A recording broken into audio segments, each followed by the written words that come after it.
এটা কি হচ্ছে প্রীতম?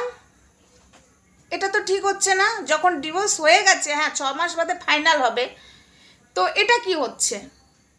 এটা তো ঠিক হচ্ছে না। একবার রিমি, একবার দিশানি, এগুলো কি হচ্ছে? দেখ ভাই, হাত জড়ো করে বলছি, এই মেয়ে দুটোকে নিয়ে কাটাছেড়া করতে তোর চালাচামুন্ডকে বন্ধ কর, না হলে কিন্তু আগের লেভেলে ফেরত আসবো আমরা, তখন কিন্তু কষ্ট পাবি। তাই ভদ্র ভাষায় হাত জড়ো করে বলছি ভাই, তোর চালাচামুন্ডারা যে রিমিকে বাজে বাজে ভাষা বলছে এবং দিশানিকে নিয়ে কাটাছেড়া করছে সৌরভের ওখানে, যে এগুলো তো ঠিক নয়। যখন এটা ক্লিয়ার হয়েই গেছে যে না তোরা তোদের মতো ভালো থাকবি, ডিভোর্সে ফাইনাল নিয়ে নিয়েছিস, তাহলে তোদের চালাচামুন্ডাগুলোকে থামতে বল। কই রিমির চালাচামুন্ডারা যে বা দিশানির চালাচামুন্ডারা যে তো তোকে বাজে কথা বলছে না? না, কেন তোর চালাচামুন্ডাগুলো বাজে কথা বলছে? কেন রে? কেন রিমিকে শান্তি করে বাঁচতে দেবে না এবং দিশানিকেও শান্তি করে বাঁচতে দেবে না? না তুই দিবি না বাঁচতে? তুই নিজে সুখী হতে পারিসনি বলে এই দুটো মেয়ের জীবন নিয়ে ছেলে খেলা হবে? দেখতে পাচ্ছি রীতিমতো তোর চালাচামুন্ডাগুলোকে তো ভালো করে মুখ চেনা আছে, তারা যে এরকম কমেন্ট করছে কেন? যা নোংরামো কর, যা মানে বেশ্যাপট্টি হ্যান ত্যান এসব বলছে, তোকে এই লাগছে সেই লাগছে, ওই জন্যই তোর সাথে সংসার করেনি, ভালো হয়েছে প্রীতম ভাইয়ের, এই জন্য তুই সংসার করতে পারিসনি, এই করবি সেই করবি, এই কমেন্টগুলো কি? রিমিকে বললে কিন্তু ছেড়ে কথা বলবো না, স্পষ্ট কথা বলে দিলাম।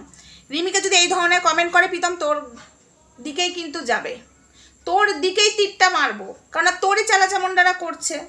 আমি আগের ভিডিওগুলোতেও বলেছি, আমি এখনও বললাম, রিমির সঙ্গে যখন কাট আপ হয়ে যাচ্ছে, তাহলে রিমিকে নিয়ে কাটাছেড়া করাটা বন্ধ করতে হবে।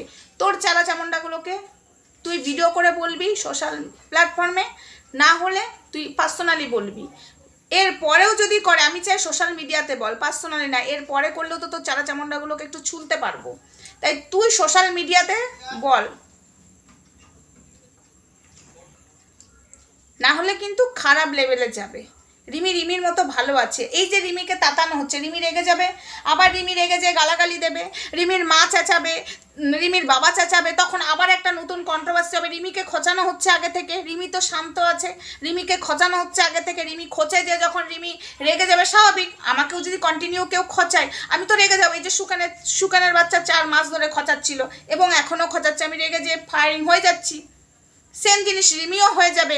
তখন সবাই বলবে এই তুই কেন এরকম গালাগালি করছিস, কিন্তু গালাগালিটাও কেন করছে সেটা তো আগে দেখতে হবে। এই যে প্রীতমের চালাচামুন্ডারা যে কমেন্ট করছে, বন্ধুরা ওকে বাজে বাজে ভাষা বলছে, কমেন্ট সেকশনটা দেখো, এটা জাস্ট মানা যায় না। যদি রিমি এর পরে চেঁচামেচি করে, তখন তো নিতে হবে প্রত্যেকটা মানুষকে। রিমিকে তাতানো হচ্ছে, রিমি তো রিমির মতো কন্টেন্ট দিচ্ছে, রিমি তো কোনো এমন কিছু টাইটেলে লিখছেন না বা এমন কিছু লাইভে বা ভিডিওতে বলছে না, সেটা তো আমরা পুরো ফুল ওয়াচ দিচ্ছি, আমরা তো দেখছি কোথাও ভুল করছে কিনা। না, তাহলে কেন প্রীতমের চালাচামুন্ডা যে এরকম বাজে বাজে ভাষা বলছে, এমন করে বলছে, বুঝাচ্ছে যে আমরা প্রীতমের হয়েই কথা বলছি, প্রীতম আমাদেরকে বলে দিয়েছে, এমন কমেন্ট করছে, সেটা কিন্তু বোঝা যাচ্ছে। তখন রিমি রেগে যেয়ে বলবো, ও তোকে আমি ছেড়ে দেওয়ার পরেও তুই আমাকে এরকম নিয়ে নোংরামো কথা বলা করাচ্ছিস, তখন রিমি ফায়ারিং হয়ে গালাগালি করতে লাগবে, পিঙ্কি পালও গালাগালি করতে লাগবে, তখন লেগে যাবে কন্ট্রোভার্সি। তাই ভাই, এটা ঠিক হচ্ছে না, তুমি এদেরকে সোশ্যাল মিডিয়াতেই বলে থামাও, না হলে কিন্তু অন্য লেভেলে কন্ট্রোভার্সি হবে। চলো, এইটুকুই বলার ছিল রিমিকে নিয়ে, বেশি কিছু বলা নেই। যেহেতু সেই মেয়েটা সরে গেছে, তাই একে নিয়ে আমার বেশি কিছু বলা নেই, কিন্তু একে নিয়ে কাটাছেড়া করলে আমি বলতে আসবো। চলো, টাটা।